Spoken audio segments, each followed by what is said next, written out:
Justamente, essa informação é exclusiva, já tive acesso a esse ofício encaminhado ao presidente da República, Luiz Inácio Lula da Silva, e ao ministro também, chefe do GSI. O senhor, uma ótima tarde, que bom conversar ao vivo. O senhor enviou esse ofício, então, já é solicitando a exoneração imediata do ministro diante de imagens que estamos assistindo hoje, é isso? Com certeza, essas imagens de hoje, elas comprovam que o governo escolheu a prática dos atos de 8 de janeiro. Então, aqueles atos violentos, repudiados pela sociedade, são atos que não foram simples escolhas dos manifestantes, mas foram escolha do governo, porque tanto é responsável por aqueles atos quem age, como quem, tendo o dever legal de impedir que os atos aconteçam, deixam de agir. E os vídeos hoje são inequívocos.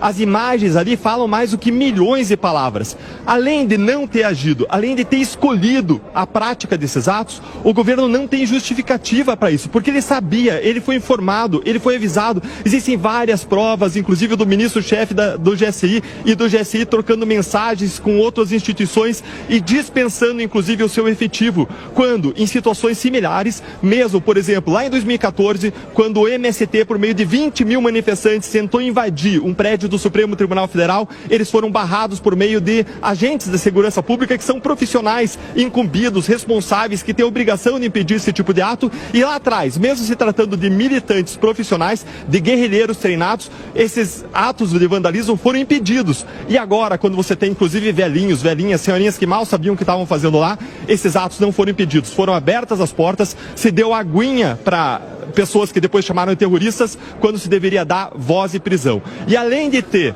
escolhido essas ações, além de não existir justificativa legal, lícita, para as ações praticadas pelo governo, para a omissão do governo, além de tudo isso, eles tentaram esconder impedindo a CPMI do 8 de janeiro, tentaram esconder impedindo que a imprensa tivesse acesso a esses vídeos, alegando um suposto sigilo que não existe, porque se tem essa pasta aqui, se tem esse documento que pré-existe a um processo judicial, esse documento não é o fato de eu colocar ele no processo judicial que vai tornar ele sigiloso, como a minha carteira de identidade, se ela é pública, não é o fato de eu colocar num processo judicial sigiloso que vai tornar sigiloso. Então, o governo não ter fornecido essas informações mostra que escondeu. Então, nós temos sim a responsabilidade do ministro-chefe do GSI, o Gonçalves Dias, que deve ser afastado, até porque o próprio Lula prometeu que afastaria. Ele garantiu na primeira semana de governo que afastaria quem praticasse atos ilícitos. Então, agora eu falo com você, presidente da República, Lula, afaste e cumpra a sua palavra. Afaste o ministro Gonçalves Dias. A gente vai aguardar uma resposta, eu volto com você no estúdio, viu? Tá, o Bruno, não, rapidamente, só perguntar ao deputado,